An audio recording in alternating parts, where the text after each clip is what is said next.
نحمده ونصلي على رسوله الكريم أما بعد فأعوذ بالله من الشيطان الرجيم بسم الله الرحمن الرحيم۔ پیارے بھائیوں، آپ میں سے زیادہ تر لوگ مغرب کے بعد بیان میں بھی شریک تھے۔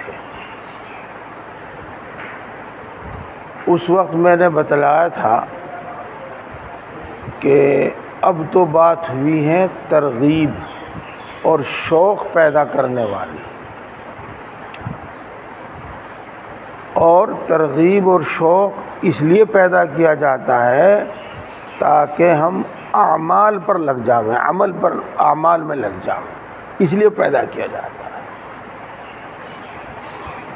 ایک عمل تو قربانی والا عمل ہے جس کے متعلق رات آپ نے سنا،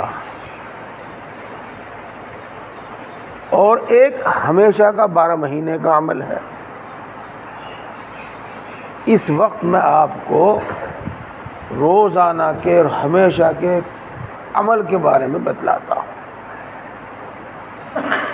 یہ بات مجھے یاد ہے کہ میں نے اس سے پہلے سفر میں بھی آپ کو بتائی تھی، اور وہی بات میں آج بھی بتا رہا ہوں، اور اکثر و بیشتر میں جہاں بھی جاتا ہوں فجر کے بعد یہی بات بتاتا ہوں، چونکہ یہ بات دین کے اندر بہت ضروری ہے، بہت ضروری ہے۔ پیارے بھائیوں، ہم خوب سنتے رہتے ہیں فضائل نماز، وہاں یہ بھی بتایا جاتا ہے کہ نماز پڑھنے پر کیا ملے گا، یہ بھی بتایا جاتا ہے کہ نماز چھوڑنے پر کیا سزا بھگتنی پڑے گی، کیا عذاب بھگتنا پڑے گا۔ یہ بھی آپ نے سنا کہ نماز چھوڑنے کے دنیاوی نقصان کیا ہے، اور یہ بھی آپ سنتے رہتے ہیں کہ نماز چھوڑنے کے مرنے کے بعد کے اخروی آخرت والے نقصان کیا ہیں۔ میرے بھائیوں، یہ باتیں سچی ہیں، ان میں کوئی شک و شبہ نہیں ہونا چاہیے۔ اس لیے میں عرض کرتا ہوں کہ ہم میں سے ہر آدمی، ہر مسلمان، بالغ مرد، بالغ عورت، ہر مسلمان نماز ضرور بھی ضرور پڑھے، اور نماز ہر حال میں پڑھے، کسی بھی حال میں نماز نہیں چھوٹنی چاہیے۔ شریعت کا یہی حکم ہے اور شریعت کی یہی تعلیم ہے۔ دیکھو، مسائل بھی سمجھا کرو، ان سے بھی بہت کچھ بات پلے پڑتی ہے۔ ہم آپ سب جانتے ہیں کہ اگر آدمی کھڑا ہو کر نماز نہ پڑھ سکے تو یہ نہیں کہا گیا کہ تجھ سے نماز نہیں پڑھی جاتی تو تیرے لیے نماز معاف ہے، بلکہ کیا حکم دیا گیا کہ بیٹھ کر پڑھ لے۔ کھڑا ہو کر نہیں پڑھی جاتی تو بیٹھ کر پڑھ لیں، کہ نماز چھوڑنے کی اجازت نہیں دی گئی۔ پھر اس سے بھی آگے بات بڑھی کہ اگر تو ایسی حالت میں ہے، اتنا کمزور ہے، اتنا بیمار ہے کہ تو بیٹھ کے بھی نماز نہیں پڑھتا، تو حکم یہ دیا گیا کہ لیٹ کر نماز پڑھ لے، لیکن نماز مت چھوڑ۔ تو پیارے بھائیوں، نماز ایک ایسی چیز ہے جو کسی حالت میں معاف نہیں۔ اس سے بھی آگے بڑھ گئی ہے، اس سے بھی آگے بڑھیے، اگر آدمی اتنا کمزور ہو جاوے کہ لیٹ کر اشارے سے نماز نہیں پڑھ سکتا تو بھی نماز معاف نہیں ہے، تو بھی نماز معاف نہیں ہے۔ بلکہ اس کے واسطے حکم یہ ہے کہ جب تیرے اندر اتنی طاقت آ جاوے گی جس سے تو اشارے کے ذریعے نماز پڑھ لے تو تجھے یہ چھوٹی ہوئی نماز پڑھنی پڑے گی۔ اگر آدمی اتنا کمزور ہو گیا کہ وہ لیٹ کر اشارے سے بھی نماز نہیں پڑھتا تو وہ بھی نماز معاف نہیں ہے۔ اس کے لیے حکم یہ ہے کہ جب تیرے اندر اتنی طاقت آ جاوے گی کہ تو لیٹا لیٹا اشارے سے نماز پڑھ سکے گا تو تجھے یہ نماز بھی پڑھنی پڑے گی اور اسی نماز چھوٹ گئی، دیکھو نماز معاف نہیں ہے۔ اور اگر مان لو تھوڑی دیر کے لیے کہ اس میں اتنی طاقت نہیں آئی کہ وہ اشارے کے ذریعے ان چھٹی ہوئی نمازوں کو پڑھ سکے تو یہ حکم ہے کہ تو فدیے کی وصیت کر کے جا۔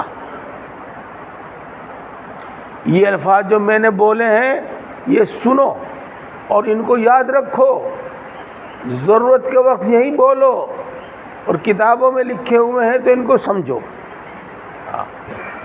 فدیہ، وصیت، یہ یاد رکھو یہ الفاظ۔ تو میں عرض یہ کر رہا ہوں کہ اگر اتنی کمزوری ہے کہ وہ لیٹ کر اشارے سے نماز نہیں پڑھ سکتا اور اس میں اتنی طاقت بھی نہیں آئی بعد میں کہ وہ ان نمازوں کی قضا کر سکے، تو اس کے لیے حکم یہ ہے کہ وہ نمازوں کے فدیے کی وصیت کر کے جاوے۔ فدیہ کیا ہے؟ فدیہ یہ ہے کہ وہ یوں کہے کہ میری 20 نماز قضا ہو گئی ہے، میری 10 نماز قضا ہو گئی ہے، تو ان کا فدیہ دے دینا، یہ وصیت ہے۔ اور فدیہ کا مطلب یہ ہے کہ ایک نماز کے بدلے میں ایک صدقہ فطر کے برابر چاہے اناج دیا جاوے چاہے پیسہ دیا جائے، ایک نماز کے بدلے میں۔ اور دن بھر میں 6 نمازیں ہیں، 5 نہیں، 6 نمازیں ہیں، اس واسطے کہ وتر کی نماز ایک الگ اور مستقل نماز ہے، وہ فرض نہیں واجب ہے، اور وہ عشاء کے ساتھ ہی پڑھی جاتی ہے۔ اس واسطے 6 نمازوں کا فدیہ دیا جائے گا۔ اس وقت موٹے سے حساب سے یوں لگا لو کہ 6 دونی 12 کلو اناج دیا جائے گا ایک دن کی نمازوں کا۔ اس وقت میں آپ کو فدیے کا حساب نہیں بتا رہا، میں تو یہ سمجھا رہا کہ نماز اتنی ضروری ہے کہ وہ کسی حال میں معاف نہیں ہے۔ اسی کے ساتھ آپ کو یہ بھی معلوم ہو گیا کہ بھائی جو نماز آدمی کے ذمے تھی اور وہ پڑھ نہیں سکا، ادا بھی نہیں پڑھ سکا، قضا بھی نہیں پڑھ سکا، تو وہ اس کو اپنے پاس نوٹ کر لے، وہ اس کو اپنے پاس لکھ لے، وہ اس کو یاد رکھے، اور مرنے سے پہلے اس بات کی وصیت کر دے کہ اس کا میری طرف سے فدیہ دے دینا، یا اپنی زندگی ہی میں اس کا فدیہ دے دے۔ لیکن اس کے باوجود یہ حکم ہے کہ فدیہ دینے کے باوجود بھی اگر پھر پڑھنے کی طاقت آ جاوے تو نماز پڑھنی پڑے گی۔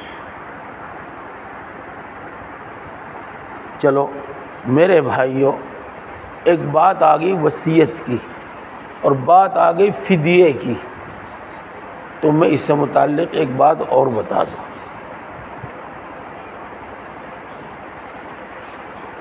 دیکھو، پہلے تو میں آپ سب کو اور اپنے آپ کو ہی کہوں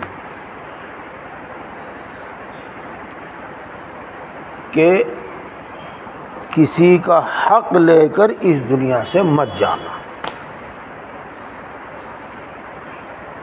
بلکہ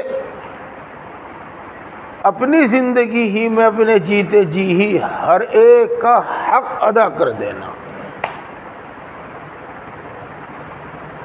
اگر ہم کسی کا حق اور بار بوجھ اپنے ساتھ لے کر گئے تو میرے بھائیوں معاملہ بڑا مشکل ہو جائے گا۔ آج دوسرے کا حق ادا کرنا بڑا آسان ہے، اور مرنے کے بعد قیامت کے دن اس کا ادا کرنا بہت بھاری ہو جائے گا، اور بہت بھاری ہو جائے گا۔ یہ آدمی خود اپنی آرام و راحت کے واسطے دوسروں سے قرض لے کر اور ادا نہ کرے، آدمی خود اپنی آرام و راحت کے واسطے دوسروں کا مکان، دکان، گھر اور زمین دبا لے، تو یہ اس کے واسطے اچھی بات نہیں ہے، بلکہ بہت ہی بری، بہت ہی نقصان دینے والی بات ہے، بہت ہی نقصان دینے والی بات ہے، بہت ہی نقصان دینے والی بات ہے۔ پیارے بھائیوں، اس بات کو یاد رکھنا چاہیے، اور آدمی خود پاپ کرے اور اولاد کے لیے چھوڑ کر جاوے، یہ تو بڑی حماقت کی بات ہے، بہت ہی بے وقوفی اور ناسمجھی کی بات ہے۔ ہر طرح کے لوگ ہوتے ہیں، سب کے بارے میں تو میں کہتا نہیں، وہ تو تمہیں الحمد شریف پڑھ کر بھی ثواب نہیں پہنچاویں گے، اور پتہ نہیں پہنچاویں گے کہ نہیں پہنچاویں گے، اور تم ان کے واسطے گھر اور دکان اور زمین چھوڑنے کے واسطے دوسروں کا حق دبا دبا کر چھوڑ کے جا رہے ہو۔ ان کے واسطے اگر تم آرام کی جگہ چھوڑ کر جا رہے ہو تو اپنے واسطے تم جہنم تیار کر کے جا رہے ہو۔ یہ بہرحال پیارے بھائیوں، اس پر بات لمبی ہوگی جس دن ہوگی۔ اب تو میں یہ عرض کر رہا ہوں کہ جس کا کوئی حق ہے اپنی زندگی میں دے کر جاؤ، بلکہ بہت شدید ضرورت ہو، بہت ہی بڑی مجبوری ہو تو قرض لو، ورنہ قرض بھی نہ لو، کیا پتہ کب موت آ جائے۔ اور جو قرض لو اس کو ادا کرنے کا انتظام کر کے جاؤ۔ اس میں سے ایک بات یہ ہے کہ اپنی ڈائری میں لکھوا کے جاؤ، اپنی کتاب میں کاپی میں لکھ کر رکھو اس کو کہ میرے ذمہ فلاں کا قرض اتنا ہے، میرے ذمہ فلاں کا قرض اتنا ہے۔ تو یہ ہمارے ذمہ لازم اور ضروری ہے۔ آج کی صورتحال کچھ اور طرح کی ہو رہی ہے، اور طرح کی ہو رہی ہے۔ معاف کیجئے گا، میں سب کو نہیں کہتا، یہ جملہ میں بار بار بولوں گا۔ اچانک حادثہ ہوگا، ایکسیڈنٹ ہو گیا، تو 5-7 دن کے بعد گھر پہ کئی لوگ آ جاتے ہیں کہ جی میرا اس کے ذمہ اتنا ہے، میرے پہ سے اتنے لے رکھے، میرے پہ سے اتنے لے رکھے۔ وہ آج آ جاتے ہیں اور دینے والے کہتے ہیں جی ہمیں تو پتہ نہیں بھائی، ہاں ہوں گے بھائی، ہمیں تو پتہ نہیں، ہاں بھائی ہوں گے، ہاں بھائی دیکھیں گے، دیں گے۔ یہ صورت ہے۔ تو پیارے بھائیوں، بس میں زیادہ بات نہیں کہتا، میں اتنی بات کہتا ہوں کہ مجبوری کے بغیر قرض نہ لو، اور قرض لے لیا تو جلدی سے جلدی ادا کرو، اور جب تک وہ ادا ہو اس کو اپنی کاپی میں نوٹ کر کے رکھو۔ یہ تو میں نے بتایا آپ سب کے واسطے۔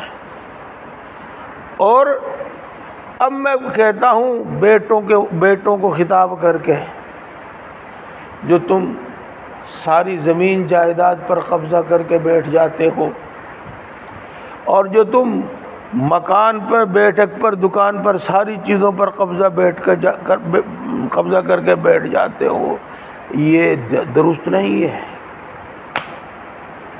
یہ درست نہیں ہے۔ سنو شریعت کا حکم کیا ہے؟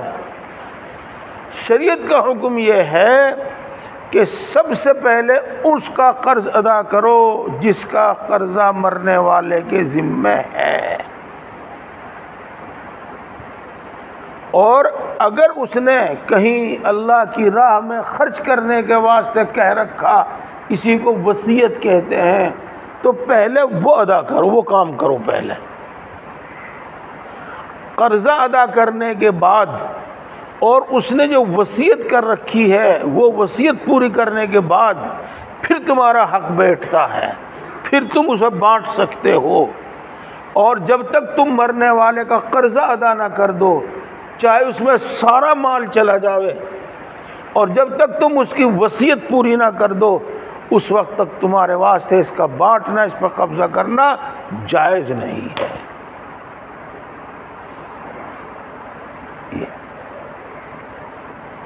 خیر بات یہ چلی تھی میرے بھائیوں کہ وصیت کر کے جاؤ، اگر نماز چھوٹ گئی ہے، پڑھ نہیں پائے ہیں، روزے چھوٹ گئے ہیں، روزے رکھ نہیں پائے ہیں، تو اس کی وصیت کر کے جاؤ کہ میرے ذمے اتنے روزے ہیں، ان کا فدیہ دے دیا جاوے، میرے ذمے اتنی نمازیں ہیں، ان کا فدیہ دے دیا جاوے۔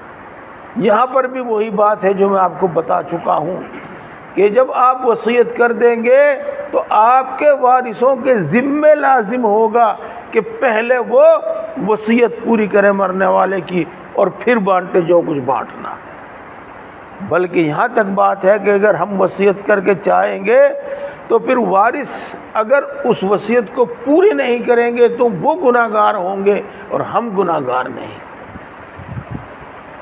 ہاں، اسی طرح میرے بھائیوں بہت ساری لمبی باتیں ہیں، اس وقت تو میں آپ کو یہ سمجھا رہا تھا کہ نماز کسی حال میں معاف نہیں ہے، حتیٰ کہ اگر آدمی زندگی میں نماز نہیں پڑھ سکا کسی بھی وجہ سے، کسی بھی کمزوری بیماری کی وجہ سے، تو بھی یہ حکم ہے کہ وہ اس کی فدیے کی وصیت کر کے جائے۔ اس لیے نماز پڑھنی ہے اور ہر حال میں پڑھنی ہے۔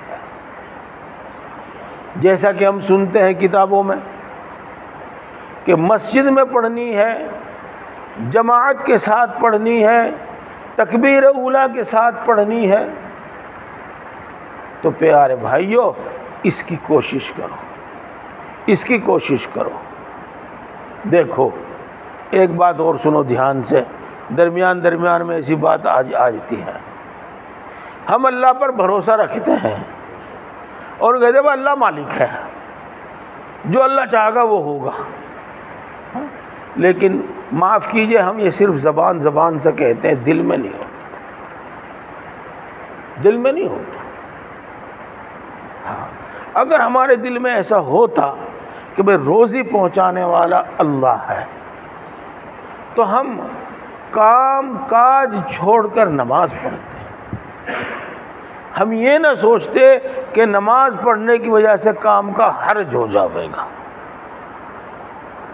یہ اس واسطے نماز کے وقت نماز پڑھو، مسجد میں آ کر نماز پڑھو، جماعت کے ساتھ نماز پڑھو، تکبیر اولیٰ کے ساتھ نماز پڑھو۔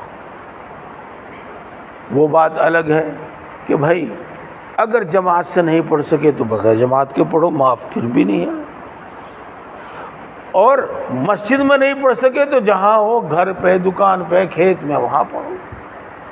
اور آخری بات وہ ہے کہ اگر ادا نہیں پڑھ سکے تو قضا پڑھو۔ بہرحال نماز ضرور بھی ضرور پڑھنی چاہیے، کسی حال میں نماز معاف نہیں ہے۔ اور آخری بات یہ ہے کہ جو نماز قضا ہو گئی ہے نا، تو پہلے قضا نماز پڑھو پھر ادا نماز پڑھو۔ اس میں مسئلے تو لمبے ہیں، میں ان کو تو چھیڑتا نہیں، بس میں آپ کو اتنی بات بتاؤں کہ اگر آپ کی عصر کی نماز قضا ہو گئی اور مسجد میں آپ اس وقت آئے جب نماز کھڑی ہو گئی، تو پہلے عصر کی نماز پڑھو، پھر مغرب کی نماز پڑھیو، چاہے جماعت چھوٹ جاوے۔ بس ایک ہی گنجائش ہے کہ اگر ہم قضا نماز پڑھنے لگے تو ہماری یہ نماز بھی قضا ہو جاوے گی، تو پہلے اسے پڑھ لو، پھر بعد میں وہ قضا پڑھ لینا۔ نہیں تو حکم یہ ہے کہ جو نماز قضا ہو رہی ہیں پہلے انہیں پڑھو اور پھر ادا نماز پڑھو، چاہے جماعت چھوٹ جائے۔ ایسا ہی کرنا چاہیے۔ یہ تو بڑی مشکل سی بات ہے کہ میں یوں کہوں کہ میری اور آپ کی کوئی نماز قضا نہ ہونی چاہیے، ہے تو اصل حکم یہی، لیکن چلو میں یوں کہوں کہ ہمارے ذمہ کوئی نماز باقی نہیں رہنی چاہیے، اگر چھوٹ گئی تو جلدی سے جلدی ہمیں اسے پڑھ لینی چاہیے۔ یہ بات آپ کو بتاؤں، ایک بات ہوگی۔ اور میرے دوستو ایک دوسری بات، اور اس سے اگلی بات، ہم نے اکثر و بیشتر دیکھا ہے، سبھی جگہ دیکھا ہے، اپنے گھروں کی بھی بات ہم کر رہے ہیں، دوسروں کی گھروں کی کیا بات کریں اور مسجدوں کی کیا بات کریں۔ اگرچہ قرآن شریف پڑھنے کا پڑھانے کا شوق ہے اور ہم نے پڑھ بھی رکھا ہے، حفظ پڑھ رکھا ہے یا ناظر پڑھ رکھا ہے، لیکن قرآن پاک کی تلاوت کا مزاج، قرآن پاک کی تلاوت کی عادت ہماری ختم ہو گئی ہے۔ پیارے بھائیوں، یہ ایک بہت بڑی نعمت سے محرومی ہے، بہت بڑی نعمت سے محرومی ہے۔ میں چھوٹا منہ بڑی بات یہ کہتا ہوں کہ تجربے کے واسطے ہی کر کے دیکھ لو کچھ دن، اور پھر دیکھنا آدمی اپنے دماغ کے سکون کے واسطے، اپنے جسم کی راحت کے واسطے کیا کیا سامان کرتا ہے۔ اللہ کے ذکر میں، قرآن پاک کی تلاوت میں دل کو کتنا سکون ملتا ہے، دماغ کو کتنا سکون ملتا ہے، اور جب دل دماغ کو سکون ملتا ہے تو جسم میں بھی جان ہوتی ہے۔ آپ جانتے ہیں جب آدمی پہ فکر غالب آ جاوے، جب آدمی کا دل پریشان ہو، آدمی کا دماغ پریشان ہو، تو اس کے ہاتھ پاؤں بھی صحیح کام نہیں کرتے۔ تو قرآن پاک کی تلاوت شروع کرو۔ حافظ بھی، ناظر پڑھنے والا بھی، جس نے پورا قرآن پڑھ رکھا وہ بھی، اور جس نے 5-7 پارے پڑھ رکھے، 1-2 پارے پڑھ رکھے وہ بھی، قرآن پاک ضرور پڑھو، ضرور بھی ضرور پڑھو، اور میرے بھائی ضرور بھی ضرور پڑھو۔ اور اگلا مسئلہ ہے، اور بالکل صحیح مسئلہ ہے، چاہے تسبیحات چھوٹ جاویں لیکن قرآن پاک کی تلاوت نہ چھوٹے۔ تسبیحات چاہے چھوٹ جاویں لیکن قرآن پاک کی تلاوت نہ چھوٹے۔ اس لیے میرے پیارے بھائیوں، ان چیزوں کی عادت بناؤ۔ ہمارے اردو میں اور عربی کہہ لو کہ دینی زبان میں اس کو معمول کہتے ہیں، کہ اس کا معمول بناؤ، اس کی عادت بناؤ، اور قرآن پاک ضرور بھی ضرور پڑھو، اور پیار سے، محبت سے، نرمی سے، ہمیشہ نہیں کبھی کبھی، ایک لفظ بولا میں نے، ہمیشہ نہیں کبھی کبھی، اپنے گھر میں بھی اس کی نصیحت کرو، اس کی تاکید کرو کہ قرآن پاک پڑھو۔ میں نے یوں کہا کہ ہمیشہ نہیں کبھی کبھی، اس واسطے کہ روز روز جب ہم اس پر مسلط رہتے ہیں، روز روز ہم ان کو دھمکا کر، زور سے چلا کر ان کو کہتے ہیں، تو اس کا اثر نہیں ہوتا، بلکہ الٹا اثر ہوتا ہے۔ اس لیے پیار سے، محبت سے، اور کبھی کبھی نرمی سے ان کو بھی کہو کہ قرآن پاک ضرور پڑھو، قرآن پاک ضرور بھی ضرور۔ کتنا پڑھو؟ دیکھو، وہ تو مثل مشہور ہے ہی، ہم سب جانتے ہیں کہ جتنا گڑ گریں گے اتنا میٹھا ہوگا، لیکن ایک پارہ پڑھو، ایک پارہ نہ پڑھ سکو آدھا پارہ پڑھو، پاؤ پارہ پڑھو، پڑھو چاہے ایک ہی رکوع کیوں نہ پڑھو۔ اس واسطے آج ہمیں یہ بات طے کرنی ہے کہ انشاءاللہ العزیز قرآن پاک کی تلاوت نہیں چھوٹے گی۔ ہاں پیارے بھائیوں، فجر کی اذان ہوتی ہے نا، ہاں صبح صادق ہوتی ہے، اس کے 10 منٹ کے بعد اذان ہو جاتی ہے، تو یہ اذان اس وقت اس لیے دی جاتی ہے کہ اب تم سو مت، اب سب اٹھ جاؤ، کھڑے ہو جاؤ، بستر چھوڑ دو، چارپائی چھوڑ دو۔ دیکھو 4 وقت کی اذان میں یہ جملہ نہیں ہے، صرف فجر کی نماز اذان میں جملہ ہے الصلاۃ خیر من النوم، نماز سونے سے بہتر ہے۔ تو دیکھو سیدھا سادہ دیہاتی زبان میں اس کا ترجمہ یہ ہے کہ بہت سو لیے، رات بنائی اللہ نے سونے کے واسطے، اب رات ختم ہو گئی، صبح ہو گئی، اب اٹھ جاؤ، بستر چھوڑ دو۔ مسلمان کو چاہیے کہ وہ آخر رات میں تہجد پڑھے، لیکن کم از کم بات یہ ہے کہ ہر بالغ آدمی، مرد عورت، ہر آدمی اذان پر تو بالکل اٹھ جاوے، اذان کے بعد بالکل نہ پڑھا رہے، پھر نہ سو۔ اگر ہم یہ عادت بنا لیں، اذان پہ اٹھنے کی عادت بنا لیں، تو ہم بہت سارے کام کر سکتے ہیں، بہت سارے کام کر سکتے ہیں۔ اس واسطے کہ آج سورج نکلے گا 5:21 پہ، اور صبح صادق ہے 3:46 پہ، یوں سمجھ لو آپ کہ 4 بجے اذان ہو گئی، اور موٹی سی بات یہ سمجھ لو کہ 5:30 بجے تک ہمارے پاس 1.5 گھنٹہ ہے، 5:30 بجے تک ہمارے پاس 1.5 گھنٹہ ہے۔ اس 1.5 گھنٹے میں 10 منٹ میں، 15 منٹ میں، 20 منٹ میں اپنے استنجے سے، وضو سے، ان چیزوں سے فارغ ہو جاؤ۔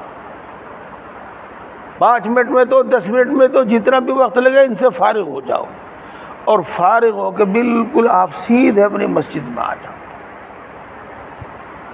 نماز سے پہلے قرآن شریف پڑھ لو۔ سورہ یاسین شریف بھی میں نے آپ کو بتائی تھی، اور اس کا بھی بڑے فائدے ہیں۔ اب تو وقت ہو گیا، اشراق تک بیان کرنے کا وہ موقع ہوتا ہے، آج ان میں اس کو بیان نہیں کر رہا۔ تو قرآن پاک اور سورہ یاسین شریف فجر کی نماز سے پہلے پڑھ لو، اور کم سے کم اتنا تو ہونا ہی چاہیے۔ فجر کی نماز پڑھ کے آپ اپنے اپنے کام پہ چلے جاؤ، اور اگر کوئی ایسا ضروری کام نہیں ہے تو اشراق کے وقت تک مسجد ہی میں رہو۔ نماز ہو گئی، نماز کے بعد قریب آدھا گھنٹہ رہتا ہے، پھر بھی 5:10 پہ آپ نماز سے فارغ ہو گئے، اور 5:21 پہ سورج نکلتا ہے۔ کوئی ضروری نہیں 20 ہی منٹ کے بعد اشراق پڑھنا، آپ 12 منٹ کے بعد بھی اشراق پڑھ سکتے ہیں، 15 منٹ کے بعد بھی اشراق پڑھ سکتے ہیں۔ پھر اشراق پڑھ کے اپنے اپنے کاموں پہ پھر لگ جاؤ۔ تو اس وقت میں ہم قرآن پاک کی تلاوت بھی کر سکتے ہیں، اور اس وقت میں ہم سورہ یاسین شریف بھی پڑھ سکتے ہیں۔ اس وقت میں نے آپ کو 2 ہی باتیں بتائی، پیارے بھائیوں، انہی دونوں کو پلے باندھ لیو، اور ان کو ضرور ان پر عمل کرو۔ اور اس کے ساتھ میں ایک بات اور بہت ہی فائدے کی اور بہت ہی ثواب کی، بہت ہی کم الفاظ میں بتا کے جا رہا ہوں۔ ہر نماز کے بعد ایک بار آیت الکرسی پڑھا کرو، اور ایک بار قل هو اللہ احد، اور ایک بار قل اعوذ برب الفلق، اور ایک بار قل اعوذ برب الناس. یہ 4 چیزیں ہو گئی، 3 سورتیں اور ایک وہ آیت. یہ پڑھ کے اپنے ہاتھوں پہ دم کر کے چہرے پہ، سر پہ، پورے جسم پہ، کمر پہ، جہاں جہاں ہاتھ جاوے وہاں ہاتھ پھیر لیا کرو. سب سے پہلی بات تو یہ ہے کہ یہ ایک سنت عمل ہے. وہ تعویذ گنڈے والے عملیات جو ہے نا، میں ان کے پاس بھی نہیں پھٹکتا، وہ نہیں، صرف سنت والا عمل، صرف سنت والا عمل.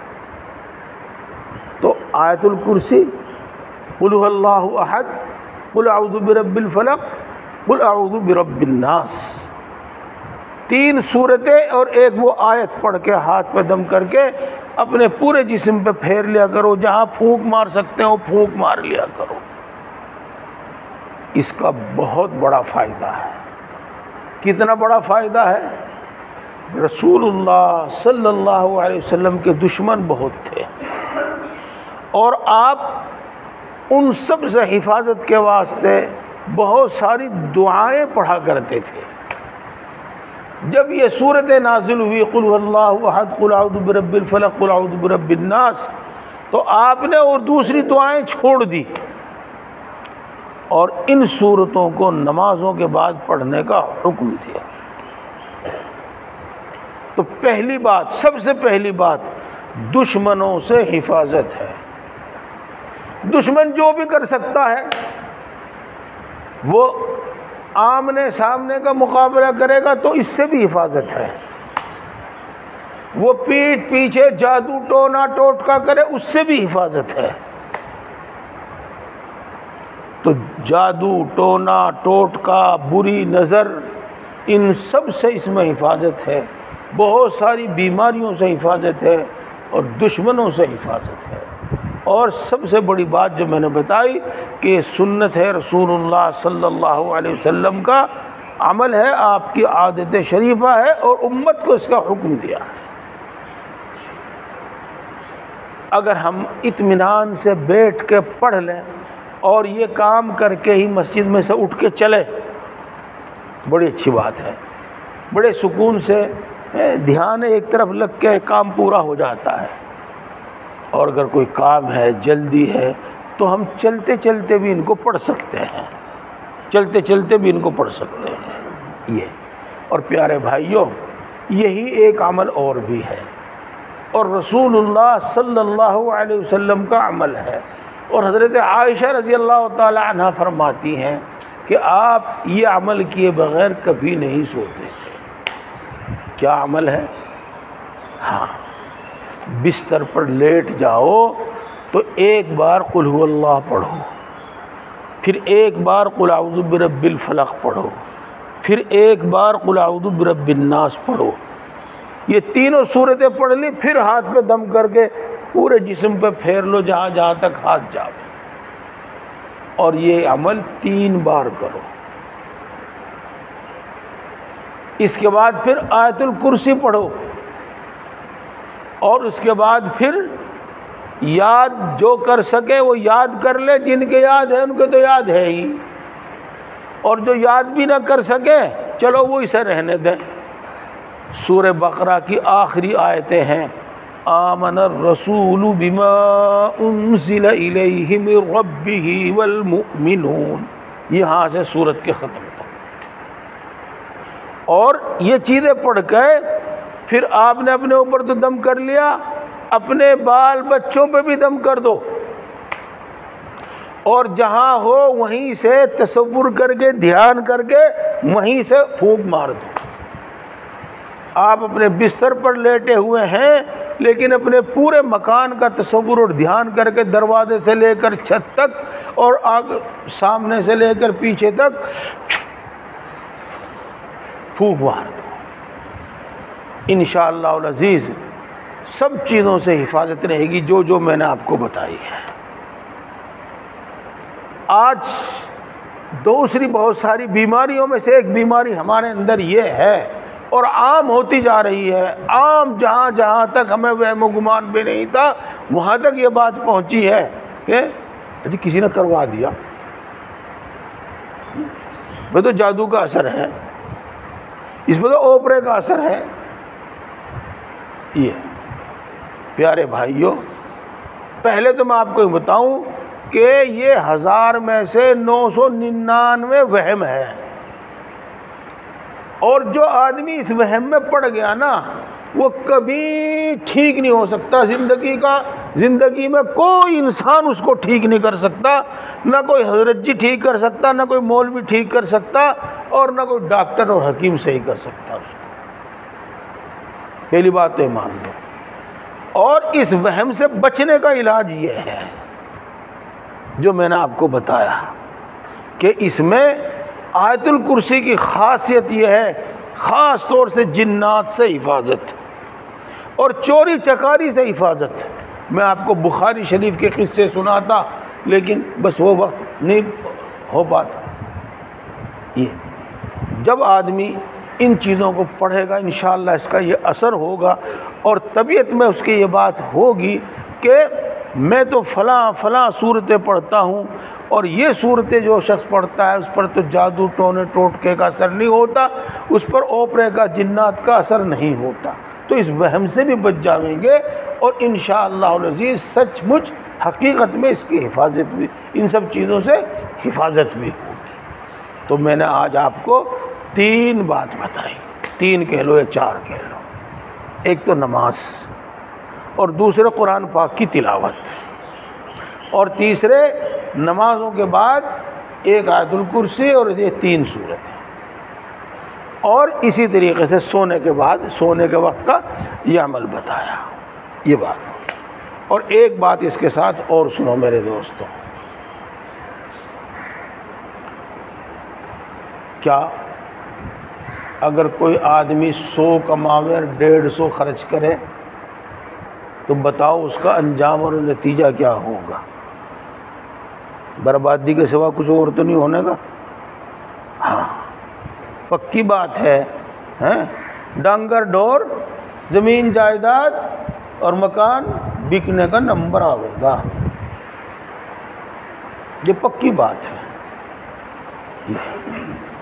یا یوں کہو آدمی یوں تو جاوے وہ جم میں، اور وہ یوں تو کھاوے صبح کو ناشتے میں بادام اور تل غوزار فلا، اور اس کے ساتھ وہ تھوڑی سی پین لگے، تو میرے بھائیوں اس کی صحت اور تندرستی رہ نہیں سکتی، اس کی صحت اور تندرستی رہ نہیں سکتی، پکی بات ہے یہ۔ تو اس لیے جس طریقے سے وہاں ہمیں کچھ بری عادتوں بری چیزوں کو چھوڑنا پڑے گا، ایسے ہی پیارے بھائیوں گناہوں کو چھوڑنا پڑے گا۔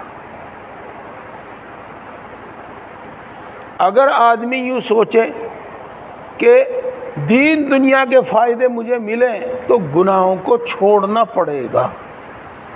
اگر یہ چیز اچھی ہوتی، یہ چیز نفع والی ہوتی تو اللہ ہمیں ان سے ہرگز منع نہ کرتا۔ یہ ہمارے واسطے نقصان دینے والی چیزیں، نقصان دینے والی، اس واسطے گناہ چھوڑنے پڑیں گے۔ اگر آدمی 100 کماوے 50 خرچ کر لے، 50 بچاوے، تو روزانہ اس کی دولت میں اضافہ ہوگا، ترقی ہوگی۔ اسی لیے میں بھائیوں کہتا ہوں کہ گناہوں کے نقصان اتنے ہیں کہ نیکی اور طاعت کا جو فائدہ ہوتا ہے وہ ختم ہو جاتا ہے اس سے۔ بس آپ کے امام صاحب ماشاءاللہ ہر مہینے جاتے ہیں نکڑ میں میرے پاس، وہاں بیان میں، انہیں معلوم ہے۔ یہ آپ کو ہمارے شیخ حضرت مولانا شاہ ابرار صاحب نور اللہ مرقدہ نے ان عام سے گناہوں کی جن میں اکثر لوگ مبتلا ہیں ایک لسٹ بنائی ہے، 50-55 گناہوں کی ایک لسٹ بنا رکھی ہے۔ ان کے پاس ہوگی، وہ نہیں ہوگی تو آ جائے گی ان کے پاس۔ یہ 3 گناہ روزانہ بتاویں گے، روزانہ۔ یوں تو ہمیں معلوم ہے لیکن ان سے انشاءاللہ العزیز یاد دہانی ہو جاوے گی، اور ان بری عادتوں کو، ان گناہوں کو چھوڑ دو، ان میں نفع نہیں، ان میں نقصان ہی نقصان ہے۔ اللہ تعالی ہم سب کو عمل کی توفیق عطا فرماوے، ہم سب کو ایمان کامل عطا فرماوے، اپنی محبت، اپنی معرفت عطا فرماوے، تقوی کی زندگی عطا فرماوے، زندگی میں بھی چین سکون کی، صحت تندرستی کی، خوشحالی کی زندگی عطا فرماوے، اور مرنے کے بعد بھی اللہ تعالی ہماری مغفرت فرماوے اور اپنا قرب اور اپنی نزدیکی سے نوازے۔ تفصیلی دعا رات ہو گئی تھی، مختصر دعا اب ہو گئی ہے، بس اللہ تعالی ہم سب کو عمل کی توفیق عطا فرماوے۔ سبحان اللہ و بحمدہ، سبحانک اللہم و بحمدک، اشہد ان لا الہ الا انت، استغفرک و اتوب الیک۔ جن کا وضو ہے وہ اشراق پڑھ لیں۔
سمی اللہ۔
الحمدللہ الحمدللہ.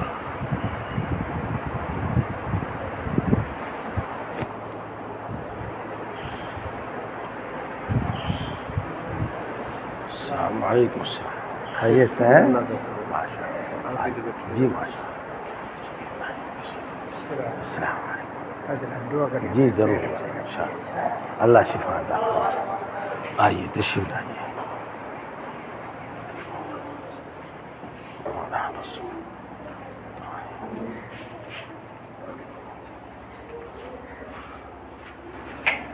آئیے کرسی رکھ دیں. ہاں کرسی پہ بیٹھ جاؤیں گے. آئیے تشریف آئیے. آ جاؤ. تو یہی ہے کرسی. بیٹھ جائیے. لو یہ تو آپ کو تھوڑے پرو کر کے رکھ دو. آئیے تشریف بیٹھو.